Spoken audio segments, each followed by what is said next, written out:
Bom, sem delongas aqui, vamos ouvir a palavra de Deus então agora. Carta de Paulo aos Efésios, capítulo 6, versículos de 18 a 24. Se coloque em pé em reverência à palavra de Deus. Efésios, capítulo 6, versículo 18 a 24.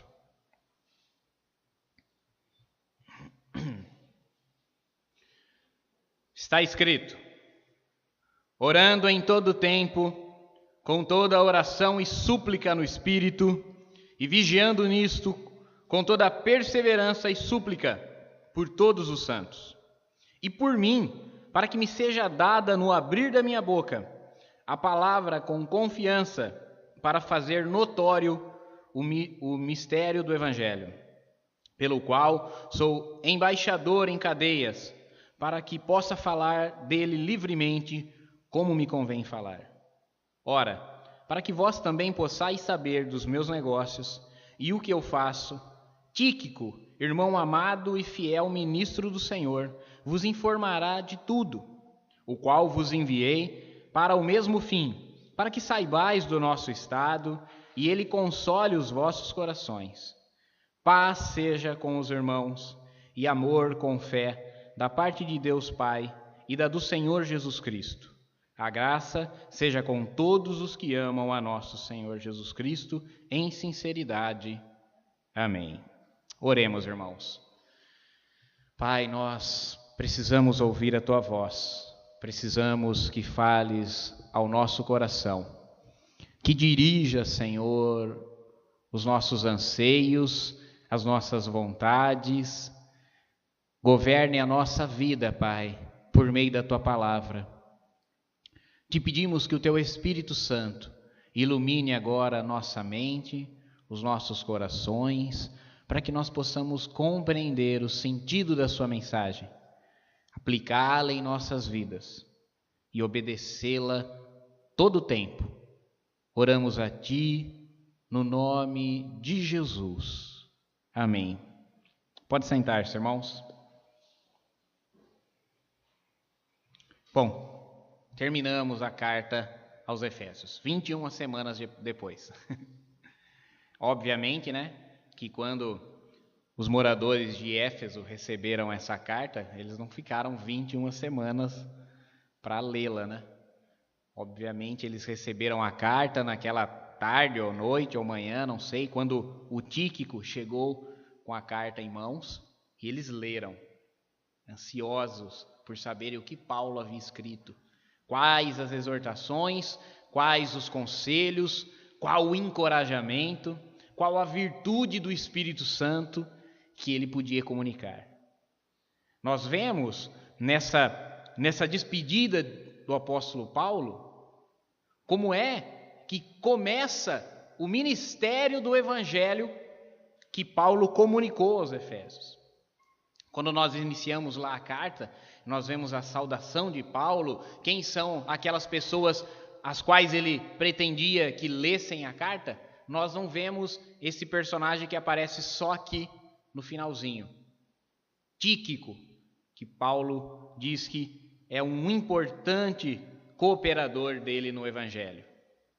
E o sermão que eu quero pregar com os irmãos essa noite para a nossa meditação é justamente isso. A cooperação no trabalho do Evangelho.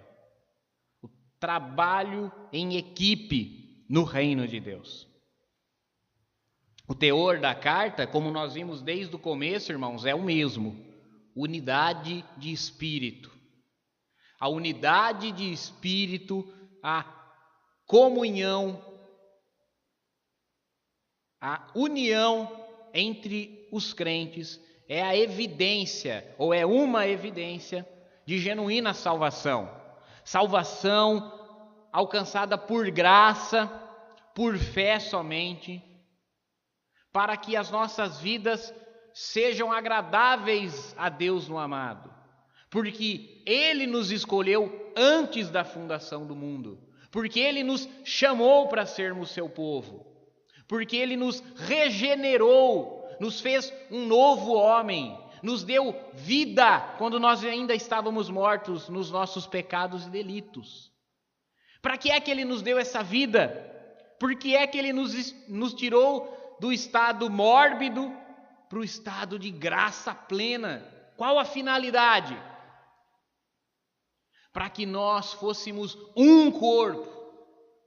Porque há um só Senhor, um só Espírito, há uma só fé, um só batismo, um só Deus e Pai de todos e é por todos. Quando nós falamos que somos um, não é uma mera figura de retórica, como quando se diz, o Brasil é um só povo. Não, porque nós sabemos que o Brasil é um só povo, mas são muitos partidos. E há muitos povos e muitas etnias. Não é uma mera figura de retórica. Quando a palavra de Deus diz que nós somos um só corpo, isso significa que nós todos compomos o corpo de uma só pessoa. Jesus não é uma ideia. Jesus não é um conjunto de doutrinas. O cristianismo é Cristo. Quem recebe o Evangelho, recebe a uma pessoa e não a uma ideia. E como nós lemos na Escritura, todos que creram foram batizados em um corpo. Nós formamos esse corpo, então nós somos de fato um. Somos dependentes uns dos outros. Como na figura do corpo que Paulo propõe, não há órgão, não há membro, não há parte do corpo mais nobre uma do que a outra.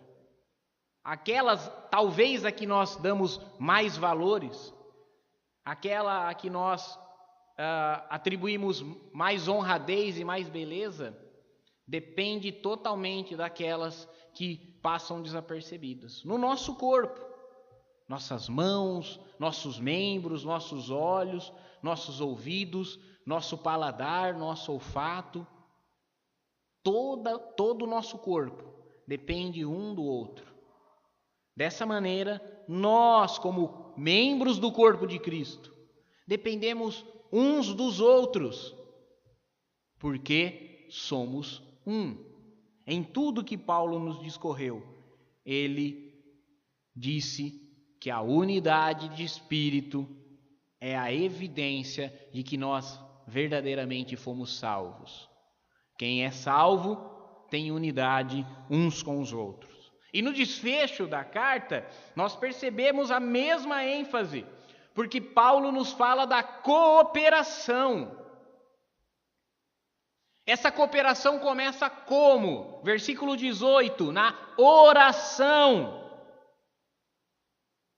A oração, ele diz, orando em todo o tempo, com toda oração e súplica no Espírito, vigiando nisso, com toda a perseverança e súplica por todo o povo de Deus, por todos os irmãos.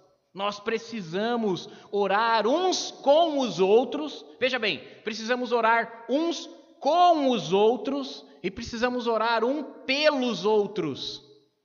É claro que quando você diz, Tiago, ore por isso, ore por aquilo, quando eu digo assim, Fredson, ore por isso, por mim, etc, etc. Nós estamos orando uns pelos outros, mas há momentos na nossa vida e na nossa experiência de fé em que nós vamos ter que chegar e dizer, Fredson, ore comigo agora, ore comigo e orarmos uns com os outros.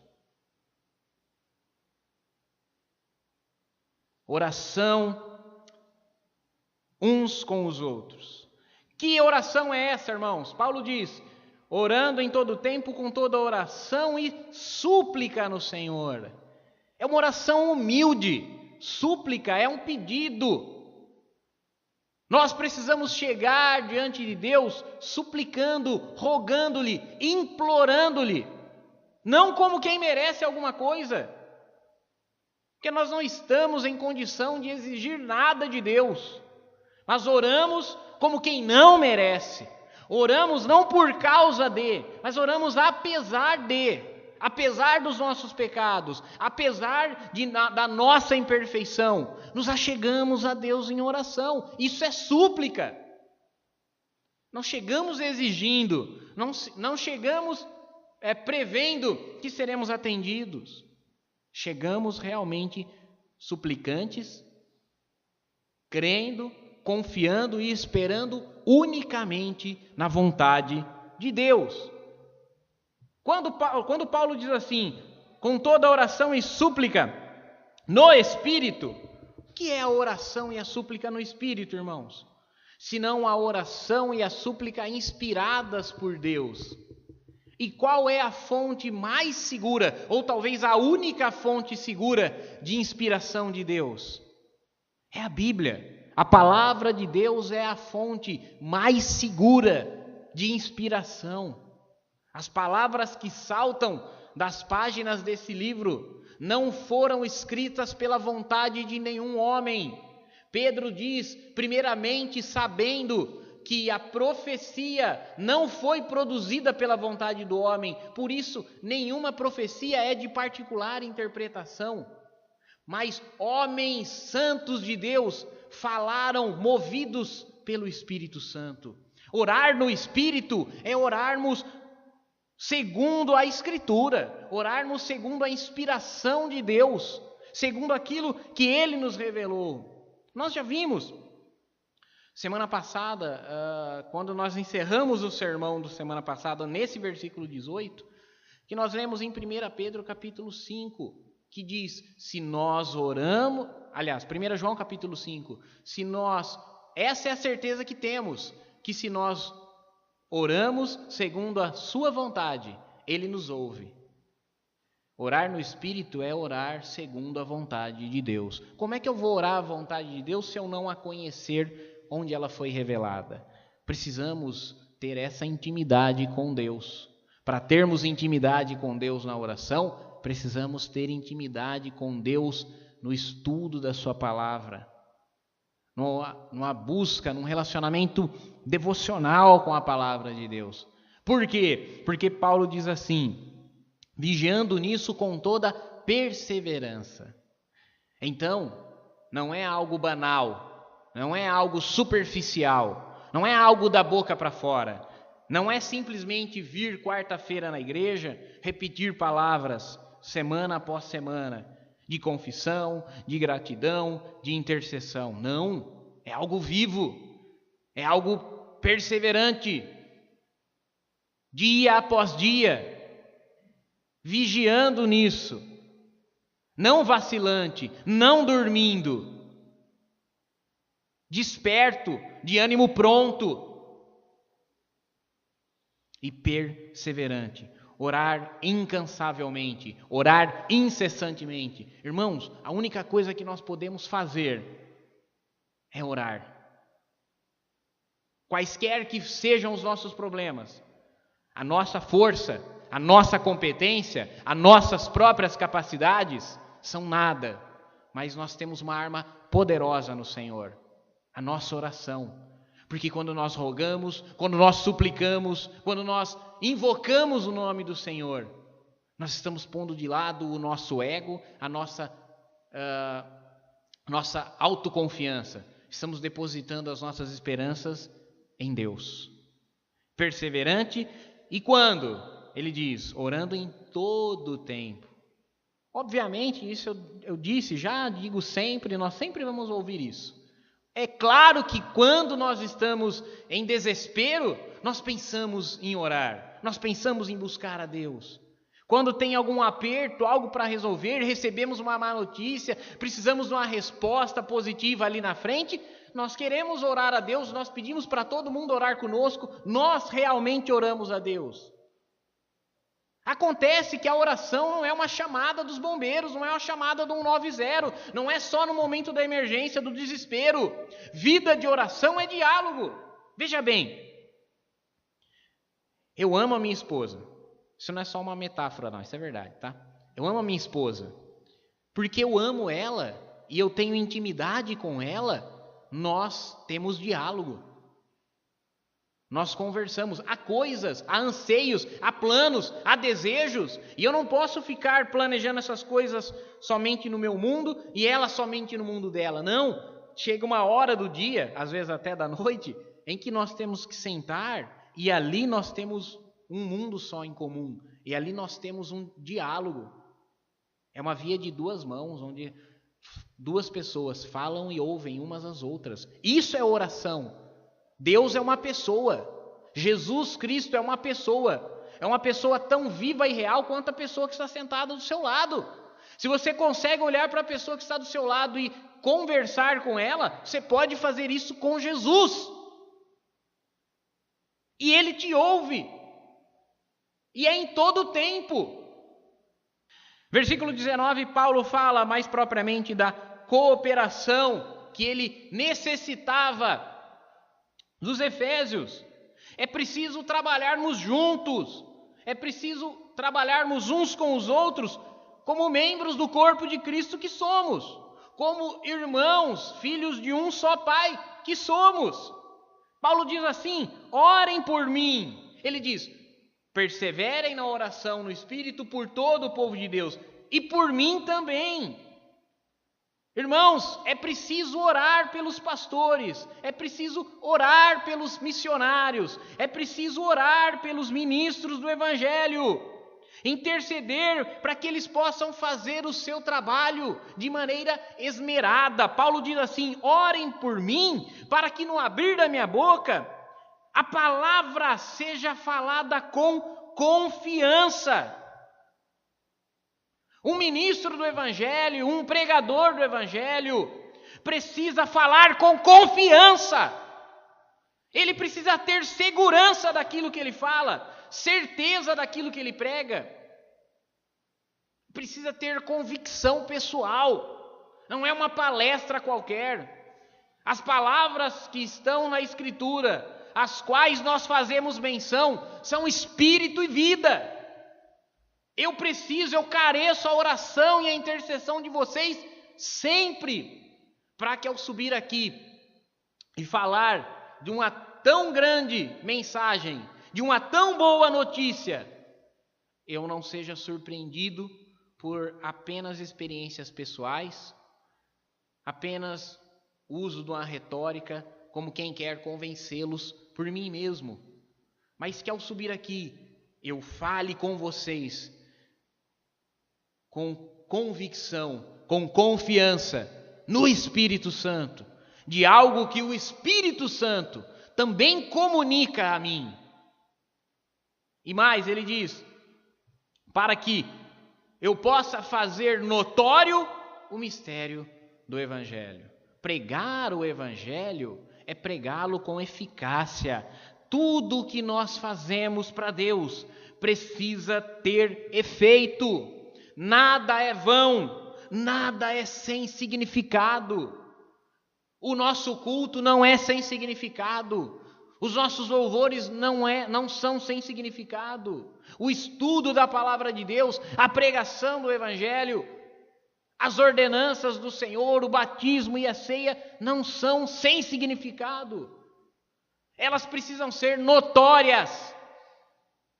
Nós precisamos fazer com que a Igreja Batista seja notória no Evangelho de Cristo. O Evangelho precisa sair dessas portas lá fora. E as pessoas precisam saber que se elas querem ouvir o Evangelho, aqui está sendo pregado o Evangelho. Paulo fala assim: orem por mim, para que eu faça notório o Evangelho. Paulo não é o centro do Evangelho, ele é o instrumento apenas. O centro do Evangelho é Cristo. A Igreja Batista não é o centro do Evangelho, mas ela pode ser o instrumento. O centro do Evangelho é Cristo. Eu, pastor Diago, não sou o centro do Evangelho. Cristo é o centro do Evangelho. Orem por mim para que eu possa falar da palavra com confiança e nós juntos fazermos notórios a mensagem do Evangelho de Cristo. Precisa ter efeito, precisa mudar a vida das pessoas que entrem por essa porta. Versículo 20, Paulo diz que ele é um embaixador em prisões. Veja que coisa maravilhosa, irmãos. O exemplo que Paulo nos dá deixa claro que Deus soberanamente conduz a sua obra. Paulo estava preso e mesmo assim ele não ficou impedido de pregar o evangelho. Paulo pregava o evangelho, ele estava preso numa prisão domiciliar, numa casa que ele havia alugado em Roma, e as pessoas vinham visitá-lo, e ele anunciava o evangelho àquelas pessoas que sabiam que, olha, o apóstolo Paulo está na cidade, ele está em tal casa. As pessoas iam lá e ele falava com aquelas pessoas. Mais ainda, Paulo pregou o evangelho até mesmo à guarda pretoriana, até mesmo aqueles que vigiavam as suas prisões. Foi comunicado o evangelho. E mais ainda, por meio das cartas, Paulo, das suas prisões, enviou cartas às igrejas que ele havia plantado, comunicando que as suas prisões não deveriam ser motivo de desânimo para os irmãos, mas de encorajamento, porque a palavra não estava presa, porque Cristo não estava preso, porque em prisões Paulo pregava o evangelho livremente. Irmãos, nós estamos numa posição muito mais privilegiada do que Paulo. Aqui onde nós estamos, aqui em Vera, onde nós moramos, onde trabalhamos, onde cultivamos a nossa vida social. Deus nos livre, obviamente, de estarmos presos, de passarmos por uma experiência dessa, numa tribulação, de uma angústia dessa. Por isso nós oramos, não nos deixe cair em tentação, mas livra-nos do mal. Mas nós precisamos olhar o exemplo de Paulo e dizer, poxa vida, se Paulo fez o que ele fez, onde e como ele estava, quanto mais pode Deus fazer através da minha vida. E nós também sejamos embaixadores de Cristo, irmãos. Nós também sejamos portadores da mensagem do Evangelho. Versículo 21, Paulo fala então do seu cooperador Tíquico. Tíquico é o homem que é o exemplo do cooperador do Evangelho. Paulo o chama de o amado irmão. Tíquico é um amado irmão. Isso demonstra a fraternidade que havia na relação entre Paulo e Tíquico. Isso fala-nos do amor de irmãos que tem que haver na nossa relação com o Evangelho. Nós somos filhos de um mesmo Pai. Nós possuímos laços de fraternidade. O Pai que me resgatou, que me deu vida, que me colocou com Cristo nos lugares celestiais, colocou a você também. Eu e você éramos igualmente indignos de tamanha graça. Por isso somos amados irmãos. Nos amamos uns aos outros. Amamos. E nosso amor se expressa pelo serviço uns aos outros. Paulo diz, ele é um fiel ministro. A palavra ministro aqui é servo. É um fiel servo de Cristo. O serviço que representa a nossa cooperação com a pregação do Evangelho. É um serviço que não é feito aos homens, irmãos. É um serviço que é feito a Deus. Nós somos servos de Cristo. Dizer que somos fiéis servos de Cristo significa que temos fidelidade e comprometimento com o reino de Deus. Nós estamos todos envolvidos. Nós estamos todos trabalhando, cooperando, porque somos servos fiéis. Fiéis a quem? Fiéis uns aos outros, fiéis ao Senhor e fiéis à sua palavra. Paulo diz que Tíquico era um enviado dele aos Efésios. Versículo 22. Tíquico é aqui para os Efésios um missionário. É Tíquico quem está levando nas suas mãos a carta que Paulo escrevia à igreja. O conteúdo dessas palavras ao qual nós estamos estudando ao longo dessas 21 semanas, foi confiado à mão desse homem e, obviamente, ele enfrentou riscos para chegar até Éfeso e entregar a carta em mãos aos irmãos. Ele era um missionário àqueles homens. E nós hoje somos missionários de Cristo à cidade de Vera. Nós temos uma carta de Cristo a essa cidade. Cristo nos enviou a essa cidade com uma mensagem em nossas mãos. Irmão, você não precisa de um chamado missionário. Você não precisa de uma ordenação missionária. Você tem uma missão de pregar o Evangelho, de levar a mensagem de Cristo. Jesus nos deu essa mensagem e com ela nas nossas mãos, a sua santa palavra, nós temos que comunicá-la em todo lugar. Essas são as boas novas de salvação. Lá no versículo 22 ele diz assim: eu estou enviando para vocês, para esse mesmo fim, para que ele fale para vocês todas as coisas que nós temos feito, para que vocês saibam do nosso estado e que ele console os seus corações. Nós precisamos ser consoladores uns dos outros. Nós temos a mensagem da fé, da esperança, mesmo num mundo tenebroso. E nós temos dentro de nós, irmãos, o Espírito Santo Consolador. Consolador é aquele que está do lado, é aquele que ampara, é aquele que está ombro a ombro. O Espírito Santo, o nosso Consolador, vive dentro de mim, vive dentro de você, para que nós sejamos consoladores, para que nós possamos estar ao lado de quem necessita, para que nós possamos confortar a quem sofre, para que nós possamos aconselhar, encorajar, corrigir. Consolação é isso. Consolação não é só passar a mão na cabeça e falar vai ficar tudo bem. Consolação é dizer a verdade. É melhor uma verdade dura do que uma mentira doce.